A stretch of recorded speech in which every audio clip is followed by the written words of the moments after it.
துறைகளில் உள்நாட்டு தொழில்நுட்பத்தை பயன்படுத்த வேண்டும். இந்தியா சார்பில் உலகிற்கு தனித்துவமான AI வழங்க வேண்டும் என பிரதமர் மோடி கூறியுள்ளார். பார்லிமென்ட்டுக்கு இப்போது தேர்தல் நடந்தால் தேசிய ஜனநாயக கூட்டணி 352 தொகுதிகளிலும், பாரதிய ஜனதா தனித்து 282 தொகுதிகளிலும் வெற்றி பெறும் என இந்தியா டுடே கருத்து கணிப்பில் தெரியவந்துள்ளது. இந்தியாவுக்கான அமெரிக்க தூதர் செர்ஜியோ கோர் மத்திய அமைச்சர் ஜெய்சங்கரை நேரில் சந்தித்து பேசினார். இருதரப்பு உறவுகள் குறித்து இருவரும் கலந்துரையாடினர். தமிழகத்தில் பெண்களுக்கு எதிரான வன்கொடுமை சம்பவங்கள் அதிகரித்துள்ளன. இந்த சூழலில் முதல்வர் ஸ்டாலின் அமைதி பூங்கா என கூறுவது வேடிக்கையாக உள்ளது என பாஜக MLA வானதி கூறினார். ராகுல் கனிமொழி சந்தித்து பேசியதில் எந்த நெருடலும் இருக்காது. அவர்களின் சந்திப்பு குறித்து விமர்சிக்க அதிமுக பொதுச் செயலாளர் பழனிசாமிக்கு தகுதியில்லை என வைகோ தெரிவித்தார். பாமக நிறுவனர் ராமதாஸ் கட்சி துவக்கிய போது ஆதரவு கொடுத்த யாரும் எனக்கு ஆதரவு கொடுக்கவில்லை என விசிக தலைவர் திருமாவளவன் கூறினார். திமுகவின் தேர்தல் அறிக்கையில் கோயில்களின் மேம்பாட்டுக்கு 1000 கோடி ரூபாய் அரசு நிதி ஒதுக்கப்படும் என்று கூறினீர்கள். ஆட்சியே முடிய போகிறது, எவ்வளவு நிதி ஒதுக்கினீர்கள் என இந்து முன்னணி தலைவர் காடீஸ்வர சுப்பிரமணியம் கேள்வி எழுப்பியுள்ளார். பாமக சார்பில் விருப்ப மனு அளித்தவர்களிடம் 31ஆம் தேதி முதல் தைலாபுரம் தோட்டத்தில் நேர்காணல் நடைபெறும் என ராமதாஸ் அறிவித்துள்ளார். விருதுநகர் மாவட்டத்தில் திடீரென நிலநடுக்கம் ஏற்பட்டதா? ரிக்டர் அளவுகோலில் 3.0 பதிவானதாகவும் பல்வேறு பகுதிகளில் உணரப்பட்டதாகவும் கூறப்படுகிறது. சென்னை அண்ணா நகர் சிறுமி பாலியல் வன்கொடுமை வழக்கில் தவறு செய்த காவல்துறை அதிகாரிகளை காப்பாற்ற அரசு துடிப்பது ஏன் என சென்னை ஹைகோர்ட் கேள்வி எழுப்பியுள்ளது. பாமக நிறுவனர் ராமதாசுடன் நான் கூட்டணி குறித்து எதுவும் பேசவில்லை. தேர்தல் நேரம் என்பதால் யாராவது கிண்டிவிட்டு வேடிக்கை பார்ப்பார்கள் என அமைச்சர் பன்னீர்செல்வம் கூறினார். அஜித் பவார் மறைவை தொடர்ந்து அவரது மனைவி சுனேந்திராவை துணை முதல்வராக்க வேண்டுமென மகாராஷ்டிரா அமைச்சர் நர்ஹாரி ஜிர்வால் கூறியுள்ளார். 2016 முதல் 2022 வரை தமிழக அரசின் திரைப்பட விருதுகள் அறிவிக்கப்பட்டுள்ளது. 2016 மாநகரம், 2017 அறம், 2018 பதியேறும் பெருமாள், 2019 அசுரன், 2020 கூழாங்கல், 2021 ஜெய்பீம், 2022 கார்கி ஆகிய படங்கள் சிறந்த படங்களாக தேர்வு செய்யப்பட்டுள்ளன. சிறந்த நடிகர்களுக்கான விருது சூர்யா, தனுஷ், விஜய் சேதுபதி, கார்த்தி, பார்த்திபன், ஆர்யா, விக்ரம் பிரபுவிற்கு அறிவிக்கப்பட்டுள்ளது. பிப்ரவரி 13ஆம் தேதி சென்னை கலைவாணர் அரங்கத்தில் நடக்கும் விழாவில் துணை முதல்வர் உதயநிதி விருதுகளை வழங்குகிறார். வடசென்னை திரைப்படத்துக்காக விருது வழங்கி இருப்பது பெருமை அளிக்கிறது. இதற்காக தமிழக அரசுக்கு மனமார்ந்த நன்றிகள். விருது பெறும் அனைவருக்கும் வாழ்த்துகள் என நடிகர் தனுஷ் கூறியுள்ளார். சென்னையில் அரசு கலைக்கல்லூரி கேண்டீனில் பெண்ணை பாலியல் வன்கொடுமை செய்த வழக்கில் கைதான 3 பேருக்கு பிப்ரவரி 11ஆம் தேதி வரை நீதிமன்ற காவல் விதித்து சைதாப்பேட்டை கோர்ட் உத்தரவிட்டுள்ளது. விமான விபத்தில் உயிரிழந்த மகாராஷ்டிரா துணை முதல்வர் அஜித் பவாரின் உடல் அரசு மரியாதையுடன் குண்டுகள் முழங்க தகனம் செய்யப்பட்டது. அஜித் பவார் இறுதிச் சடங்கில் மத்திய உள்துறை அமைச்சர் அமித்ஷா, பாஜக தேசிய தலைவர் நிதின் நவீன் உள்ளிட்ட பல்வேறு கட்சிகளைச் சேர்ந்த முக்கிய தலைவர்கள் பங்கேற்றனர். பாராமதியில் அஜித் பவார் பயணித்த விமானம் விபத்துக்குள்ளான இடத்திலிருந்து கருப்பு பெட்டி மீட்கப்பட்டுள்ளது. ஆய்வுக்கு பின் விமான விபத்துக்கான காரணங்கள் தெரியவரும் என அதிகாரிகள் தெரிவித்துள்ளனர். அஜித் பவார் மரணம் தொடர்பாக விசாரணை தொடங்கப்பட்டுள்ளதாக மத்திய விமான போக்குவரத்துத்துறை அமைச்சர் ராம்மோகன் நாயுடு தெரிவித்துள்ளார். விமான விபத்து மற்றும் சம்பவ விதிகளின்படி விசாரணை வெளிப்படையாக நடத்தப்படும் என்றார். ஜவுளி நிறுவனங்கள் அதிநவீன இயந்திரங்கள் கொள்முதல் செய்ய 20% மானியம் வழங்கப்படும். மானியம் வழங்க ஆண்டுதோறும் 30 கோடி ரூபாய் ஒதுக்கீடு செய்யப்படும் என முதல்வர் ஸ்டாலின் அறிவித்துள்ளார். குழந்தைகளுக்கு அழகான தமிழ் பெயரை சூட்டுங்கள் என முதல்வர் ஸ்டாலின் கூறினார். கம்யூனிச சித்தாந்தத்தின் பெயரில் கருணாநிதி வைத்திருந்த நம்பிக்கையில்தான் எனக்கு ஸ்டாலின் என பெயர் சூட்டப்பட்டது என்றார். சென்னையில் 4390 கோடி ரூபாய்க்கு மழைநீர் வடிகால் பணிகள் நிறைவடைந்துள்ளது. எவ்வளவு மழை பெய்தாலும் அதை சமாளிக்கும் ஆற்றல் மாநகரில் உருவாக்கப்பட்டுள்ளதாக முதல்வர் ஸ்டாலின் கூறியுள்ளார். தமிழகத்தில் சட்டம் ஒழுங்கு அடியோடு சீரழிந்துவிட்டது. சுமார் 4 லட்சம் கோடி ரூபாய் 4.5 ஆண்டுகளில் ஊழல் நடந்துள்ளது என பழனிசாமி தெரிவித்துள்ளார். 4 பங்கு வாக்குறுதிகளை கூட திமுக நிறைவேற்றவில்லை. திமுகவின் வாக்குறுதிகளை நிறைவேற்ற கோரி தமிழகம் முழுவதும் போராட்டம் நடைபெறும் என சேலத்தில் எடப்பாடி பழனிசாமி தெரிவித்தார். நான் 2வது தர்ம யுத்தம் நடத்தியதற்கு காரணமே வைத்திலிங்கம் மற்றும் மனோஜ்குமார் தான் காரணம் என பன்னீர்செல்வம் தெரிவித்தார். அதிமுகவில் நான் இணைய தயாராகத்தான் உள்ளேன். எனவே ஒன்றிணைப்புக்கான முயற்சிகளை தினகரன் மேற்கொள்ள வேண்டும். அண்ணன் பழனிசாமி தயாரா என பன்னீர்செல்வம் தெரிவித்தார். ஒன்றிணைப்பு சாத்தியமானால் சட்ட போராட்டம் முடிவு பெறும் என்றார். அதிமுக பொதுக்குழுவில் ஏகமனதாக முடிவு எடுக்கப்பட்டு ஓபிஎஸ் அதிமுகவின் அடிப்படை உறுப்பினரிலிருந்து நீக்கப்பட்டு விட்டார். அதனால் அதிமுகவில் அவரை சேர்ப்பதற்கு வாய்ப்பே இல்லை என்கிறார் எடப்பாடி பழனிசாமி. விஜய் சிறந்த நடிகராக இருக்கலாம், ஆனால் சிறந்த அரசியல்வாதிகள் நாங்கள்தான் என பழனிசாமி தெரிவித்தார். மக்கள் தலைவர் யார் என்பது மக்களுக்கு தெரியும், தெரியாதது போல் நடிக்கும் உங்களுக்கும் அது தெரியும் என்பது எங்களுக்கும் தெரியும் என விஜய் குறித்த பழனிசாமியின் கருத்துக்கு நாஞ்சில் சம்பத் பதிலளித்துள்ளார். ராகுலை கனிமொழி சந்தித்தது கெஞ்சுவது என்றால் நீங்கள் காலில் விழுந்ததை என்னவென்று சொல்வது என பழனிசாமி விமர்சனத்திற்கு காங்கிரஸ் மூத்த தலைவர் ப. சிதம்பரம் பதிலளித்துள்ளார். தமிழகத்தில் சட்டம் ஒழுங்கு சீரழிந்து விட்டது என்பதற்கு சான்றாக நாள்தோறும் குற்ற சம்பவங்கள் அதிகரித்து வருகின்றன.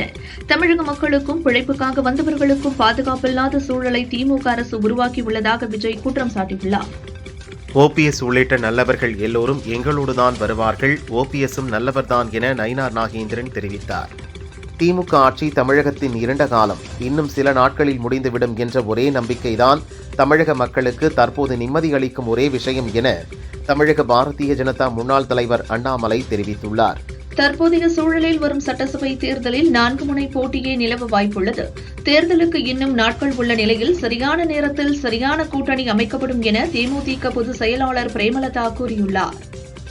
நாளொரு மேனியும் பொழுதொரு வண்ணமும் பெண்களுக்கு எதிரான குற்றச்சம்பவங்கள் பெருகிக் கொண்டிருக்கும் தமிழகத்தை பெண்களுக்கு பாதுகாப்பான மாநிலம் என ஸ்டாலின் மேடைக்கு மேடை முழங்கிக் கொண்டிருப்பது அவரின் அறியாமையையே வெளிப்படுத்தும் வகையில் அமைந்திருக்கிறது என தினகரன் தெரிவித்தார். அதிமுக தலைமையில் மிகப்பெரிய கூட்டணி அமைந்துள்ளது. ஆனால் காங்கிரஸ் கட்சி கூடுதல் சீட் கேட்டு திமுகவிடம் பிச்சை எடுத்துக் கொண்டிருக்கிறது என முன்னாள் அமைச்சர் சி. வி. சண்முகம் கூறினார். பஞ்சம் பிழைக்க வந்த வெளி மாநிலத்தவரையும் விட்டு வைக்காத மதுபோதை ஒரு குடும்பத்தையே நிர்மூலமாக்கியுள்ளது என ராமதாஸ் தெரிவித்தார். பெண்கள் அச்சமின்றி வாழ இனியாவது மதுவை அறவே ஒழிக்க அரசு மதுக்கடைகளை நிரந்தரமாக மூட நடவடிக்கை எடுக்க வேண்டும் என வலியுறுத்தியுள்ளார். இந்து கோயில்கள் 170 கோயில்களை திமுக அரசு இடித்துள்ளது என ராஜா தெரிவித்தார். இந்து விரோத தீய சக்தி திமுகவை ஒருங்கிணைந்து அப்புறப்படுத்துவோம் என்றார். ஐரோப்பிய யூனியனுடனான வர்த்தக ஒப்பந்தம் இந்தியாவின் உற்பத்தி தொழில்துறைக்கு பெரிய வாய்ப்பை வழங்கியிருக்கிறது. தொழில்துறை தரத்தை மனதில் வைத்து செயல்பட்டால் ஐரோப்பிய ஒன்றியத்தின் நம்பிக்கையை பெறலாம் என பிரதமர் மோடி கூறியுள்ளார். பார்லிமெண்டில் 9வது முறையாக பட்ஜெட் தாக்கல் செய்யும் முதல் பெண் அமைச்சர் நிர்மலா சீதாராமன். அவருக்கு பாராட்டுகள் என பிரதமர் மோடி தெரிவித்துள்ளார். இந்தியாவின் வளர்ச்சியை மனதில் வைத்து எம்பிக்கள் செயல்பட வேண்டும் என பிரதமர் மோடி தெரிவித்துள்ளார். பார்லிமெண்டில் ஆக்கப்பூர்வமான விவாதங்கள் நடத்த எம்பிக்கள் ஒத்துழைக்க வேண்டும் என கேட்டுக் கொண்டார். பொருளாதார ஆய்வறிக்கையை நிதியமைச்சர் நிர்மலா சீதாராமன் பார்லிமென்ட்டில் தாக்கல் செய்தார். சிக்கலான உலக பொருளாதார சூழலில் இந்தியா வலுவான நிலையில் உள்ளது. உள்நாட்டு நுகர்வு பொருளாதார வளர்ச்சிக்கு முக்கிய காரணியாக தொடர்வதாக ஆய்வறிக்கையில் கணிக்கப்பட்டுள்ளது. 2027இல் இந்திய பொருளாதார வளர்ச்சி 6.8% முதல் 7.2% வரை இருக்கும் என மத்திய நிதியமைச்சர் நிர்மலா சீதாராமன் தாக்கல் செய்துள்ள பொருளாதார ஆய்வறிக்கையில் குறிப்பிடப்பட்டுள்ளது. ஜனாதிபதி உரை மீதான விவாதம் லோக்சபாவில் பிப்ரவரி 2 முதல் 4ஆம் தேதி வரை நடக்கிறது. 18 மணி நேரம் நடக்கும் இந்த விவாதத்திற்கு பிரதமர் மோடி பிப்ரவரி 4இல் பதிலளிக்க உள்ளார். தங்கம் விலை இன்று ஒரே நாளில் சவரனுக்கு ரூபாய் 9,520 உயர்ந்து ஒரு சவரன் 1,34,400 ரூபாய்க்கும், கிராமுக்கு 1,190 ரூபாய் உயர்ந்து ஒரு கிராம் 16,800 ரூபாய்க்கும் விற்பனையாகிறது. வெள்ளி கிராமுக்கு 25 ரூபாய் உயர்ந்து ஒரு கிராம் 425 ரூபாய்க்கு விற்பனை செய்யப்படுகிறது. கொலம்பியாவில் ஏற்பட்ட விமான விபத்தில் அந்நாட்டு எம்பி ஒருவர் உட்பட 15 பேர் பலியானதாக அந்நாட்டின் விமான போக்குவரத்து ஆணையம் தெரிவித்துள்ளது. அணு ஆயுத விவகாரத்தில் ஈரானுக்கு விதித்த கெடு முடியப் போவதாக அமெரிக்க அதிபர் டிரம்ப் எச்சரித்துள்ளார். ஈரானை நோக்கி ஏராளமான போர்க்கப்பல்கள் விரைந்து கொண்டிருப்பதாகவும் மிரட்டல் விடுத்துள்ளார். சத்தீஸ்கரின் பிஜப்பூர் மாவட்டத்தில் பதுங்கியிருந்த 2 நக்சல்களை பாதுகாப்பு படையினர் சுட்டு வீழ்த்தினர். அவர்கள் வைத்திருந்த ஆயுதங்கள் பறிமுதல் செய்யப்பட்டன. தமிழகத்தில் பெண்கள் வடமாநிலத்தவருக்கு எதிராக வன்கொடுமைகள் அதிகரித்துள்ளன. மது, கஞ்சா போதைகளால் தமிழகத்தை மோசமாக வழிநடத்திக் கொண்டிருக்கிறார் முதல்வர் ஸ்டாலின். தமிழகத்தை ஆட்சி செய்ய திமுக அரசுக்கு துளியும் தகுதியில்லை என மத்திய அமைச்சர் எல். முருகன் விமர்சித்துள்ளார். திருவான்மியூர் மேல்நிலைப் பள்ளியில் உலகம் உங்கள் கையில் என்ற திட்டத்தின் கீழ் 1627 கல்லூரி மாணவர்களுக்கு அமைச்சர் மா. சுப்பிரமணியன் இலவச லேப்டாப்புகளை வழங்கினார். வாக்குறுதியை நிறைவேற்றக் கோரி வேண்டுகோள் வைத்த மருத்துவத்துறை ஒப்பந்த ஊழியர்களை கொச்சைப்படுத்திய அமைச்சர் மா. சுப்பிரமணியனுக்கு கடுமையான கண்டனம். வாக்குறுதியை நிறைவேற்றக் கோரும் மக்களை அவமானப்படுத்துவது திமுகவின் வழக்கமாகிவிட்டது என அண்ணாமலை தெரிவித்துள்ளார். தமிழக காங்கிரஸ் கட்சிக்காரர்கள் யாரும் திமுக கூட்டணியில் இருக்க விருப்பமா இல்லையா என்பது கேள்விக்குறியிலேயேதான் இன்று இருக்கிறது என நைனா நாகேந்திரன் தெரிவித்தார். சென்னை திமுகவின் கோட்டை என்பது பழைய கதை. தற்போது விஜயின் கோட்டையாகிவிட்டது. ஸ்டாலினும் உதயநிதியும் தொகுதி மாறப்போகின்றனர் என தவிக நிர்வாகி நிர்மல்குமார் கூறினார். இன்னும் 3 மாதங்களில் எல்லா அதிகாரங்களிலும் நம் பேச்சை கேட்கும் காலம் வந்துவிடும். இதை யாராலும் தடுக்க முடியாது என தவிக நிர்வாகி செங்கோட்டையன் கூறினார். யுஜிசி புதிய விதிகளில் சாதிய பாகுபாட்டை ஒழிப்பதும் அச்சட்டத்திற்குள் இதர பிற்படுத்தப்பட்ட வகுப்பினருக்கும் பாதுகாப்பு வழங்கப்பட்டிருப்பதும் அதிகாரத்தக்கது என முதல்வர் ஸ்டாலின் தெரிவித்துள்ளார். ராமநாதபுரம் மாவட்டத்தை 2ஆக பிரித்து அதிமுக தொண்டர்கள் உரிமை மீட்புக் கழகத்துக்கு புதிதாக 2 மாவட்ட செயலர்களை ஓ பன்னீர்செல்வம் நியமித்துள்ளார். பாரதிய ஜனதா ஆட்சிக்கு வந்ததிலிருந்து உயர்கல்வி நிறுவனங்களுக்குள் மாணவர் தற்கொலைகள் அதிகரித்துள்ளதாக முதல்வர் ஸ்டாலின் குற்றம் சாட்டியுள்ளார். தென்னிந்தியா, காஷ்மீர் மற்றும் சிறுபான்மை மாணவர்களை குறிவைத்து மீண்டும் மீண்டும் தாக்குதல்கள் நடந்துள்ளதாக கூறியுள்ளார். தென்காசி மாவட்டம் புளியங்குடியில் நடந்த பொதுக்கூட்டத்தில் பேசிய தேமுதிக பொதுச் செயலாளர் பிரேமலதா, இதுவரை அண்ணியாக இருந்தேன், இனிமேல் அன்னையாக இருந்து மக்களுக்கு சேவை செய்வேன் என்றார். ஜனாதிபதியின் உரை 140 கோடி மக்களின் தன்னம்பிக்கையை பிரதிபலிக்கும் வகையில் இருந்ததாக பிரதமர் மோடி கூறியுள்ளார்.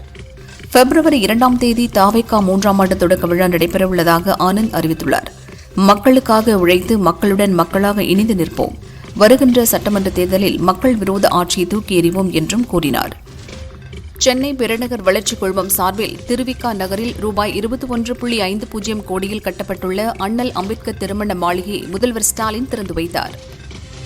4000 கோடி ரூபாய் மதிப்பிலான பிணைய பத்திரங்களை ஏலத்தின் மூலம் விற்பனை செய்ய இருப்பதாக தமிழக அரசு அறிவித்துள்ளது.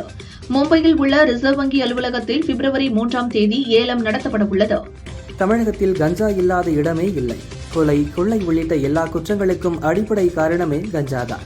இனியும் இந்த அரசை தொடரவிட்டால் தமிழகம் சுடுகாடாக மாறிவிடும் என அதிமுக முன்னாள் அமைச்சர் சி.வி. சண்முகம் தெரிவித்துள்ளார். திமுக அணி கொள்கை கூட்டணி, எதிரணி மிரட்டலால் சேர்ந்த கூட்டணி. தேர்தலில் கூட்டணி பலத்தை விட தமிழக மக்களின் ஒற்றுமை பலத்தால் திமுக கூட்டணி வெற்றி பெறும் என சிபிஐ மாநில செயலாளர் வீரபாண்டியன் தெரிவித்தார். பெரியகுளத்தில் பன்னீர்செல்வம் தனது கட்சி நிர்வாகிகளிடம் கூட்டணி குறித்து விருப்பத்தை துண்டு சீட்டில் எழுதித்தர கூறியதை அடுத்து ஓபிஎஸ் எடுக்கும் முடிவுக்கு கட்டுப்படுவோம் என நிர்வாகிகள் தெரிவித்ததால் கூட்டத்தில் சிறிது நேரம் சலசலப்பு ஏற்பட்டது. சென்னை அடையாறில் நேற்று நடந்த கொடூர சம்பவம் மனதை உலுக்கியது.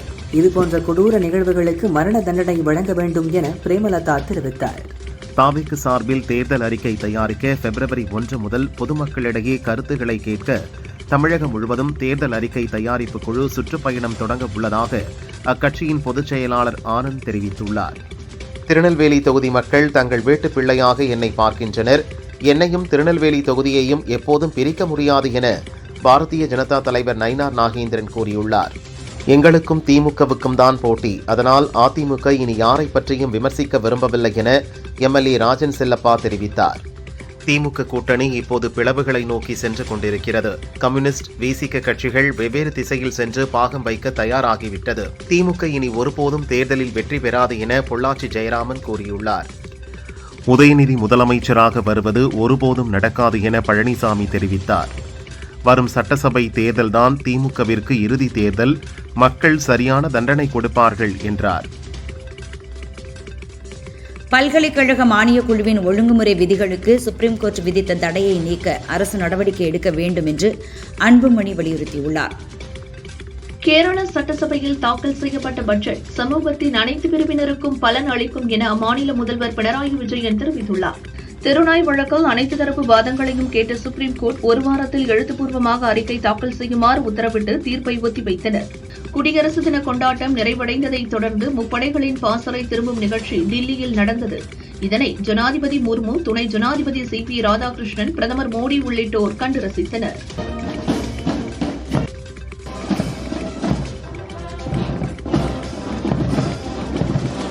குழந்தைகள் மற்றும் இளம் வயதினர் இடையே டிஜிட்டலுக்கு அடிமையாதல் மற்றும் திரை தொடர்பான மனநல சவால்கள் அதிகரித்து வருகிறது என பொருளாதார ஆய்வறிக்கையில் கூறப்பட்டுள்ளது. காஞ்சிபுரம் வரதராஜர் பெருமாள் கோயிலில் பிரபந்தம் பாடுவதில் வடகலை தென்கலை பிரிவினரிடையே ஏற்பட்ட பிரச்சினைக்கு தீர்வு காணும் வகையில் முன்னாள் நீதிபதி சஞ்சய் கிஷன் கவுலை மத்தியஸ்தராக நியமித்து சுப்ரீம் கோர்ட் உத்தரவிட்டது. கச்சத்தீவில் உள்ள அந்தோனியார் தேவாலயத்தின் வருடாந்திர திருவிழா அடுத்த மாதம் 27, 28ஆம் தேதிகளில் நடைபெறவுள்ளது.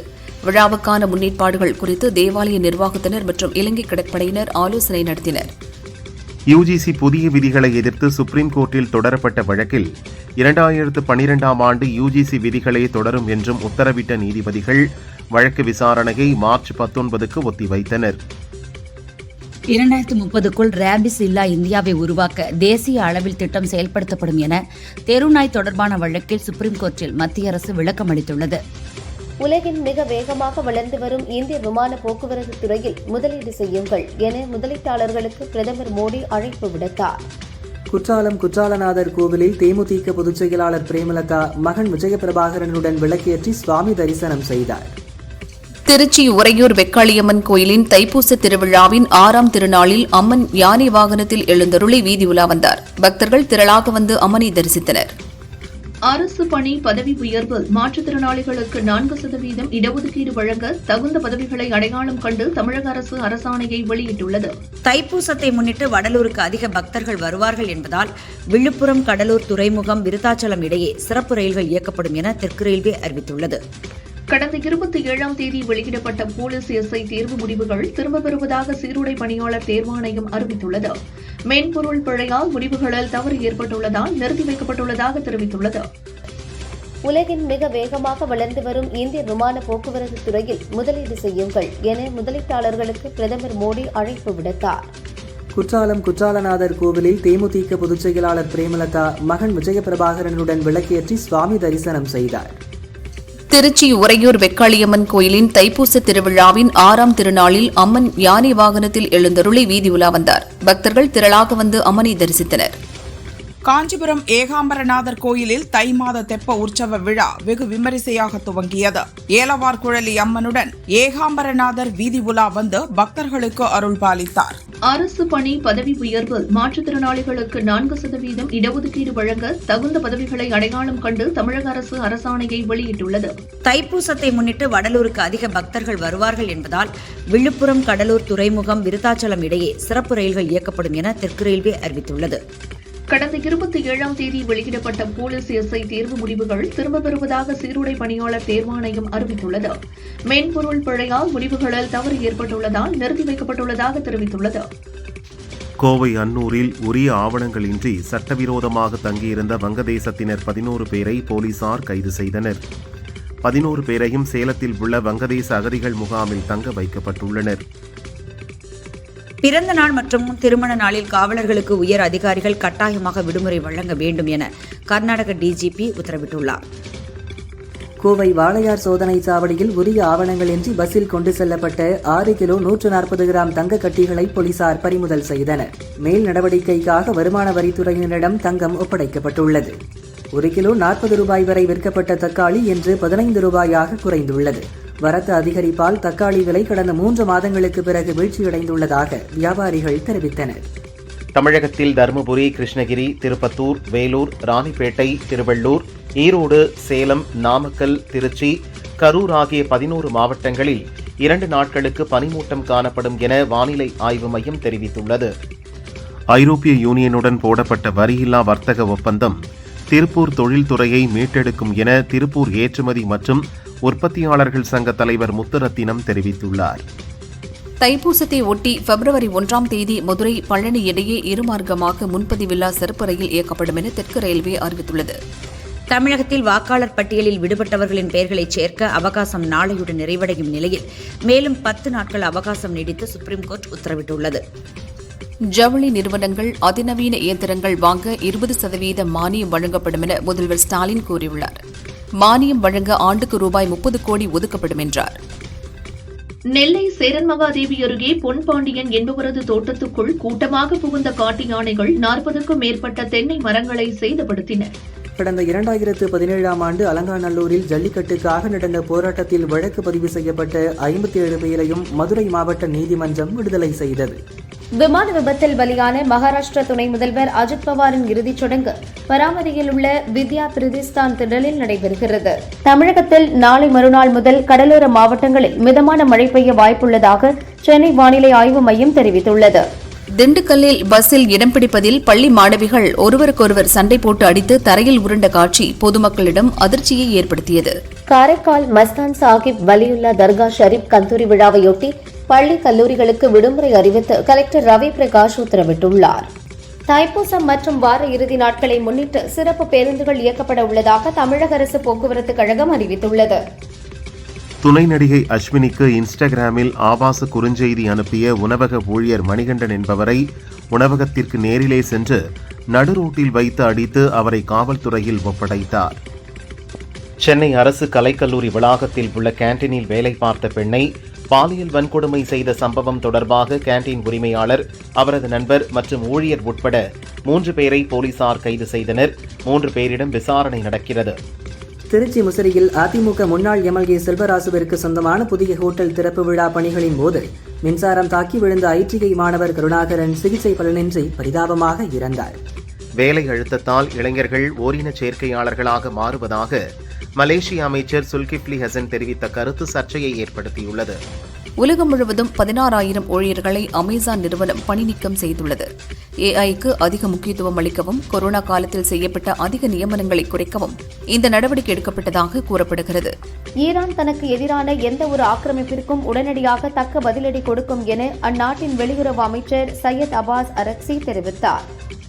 ஆஸ்திரேலிய ஓபன் டென்னிஸ் பெண்களுக்கான ஒற்றையர் பிரிவு அரையிறுதி ஆட்டத்தில் பெலருசியா வீராங்கனை அரினா சபலென்கா உக்ரைன் வீராங்கனை எலினா ஸ்விட்டோலினாவை 6-2, 6-3 என்ற செட் கணக்கில் வீழ்த்தி இறுதிப் போட்டிக்கு முன்னேறினார்.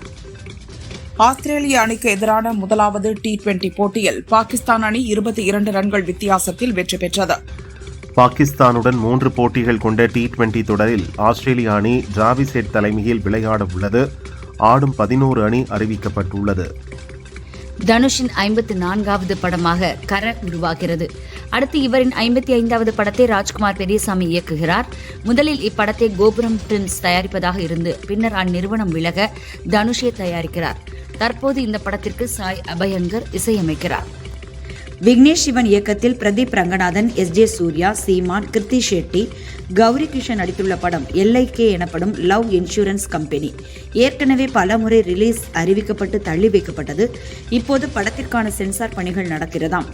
விரைவில் தணிக்கை கிடைக்கும் பட்சத்தில் காதலர் தினத்தை முன்னிட்டு February 13 வெளியிட திட்டமிட்டுள்ளனர். நடிகர் அஜித்தை துபாய் ரேசிங் களத்தில் நடிகர் மாதவன் நேரில் சந்தித்துள்ளார். இந்த புகைப்படங்கள் இணையத்தில் பரவி வருகின்றன. நடிகை ஸ்ருதிஹாசனின் 40வது பிறந்த நாளை முன்னிட்டு பவன் இயக்கத்தில் துல்கர் சல்மான் நடிப்பில் உருவாகும் ஆகாசம்ல ஒக்கதாரா என்ற படத்தில் அவரின் போஸ்டர் வெளியானது.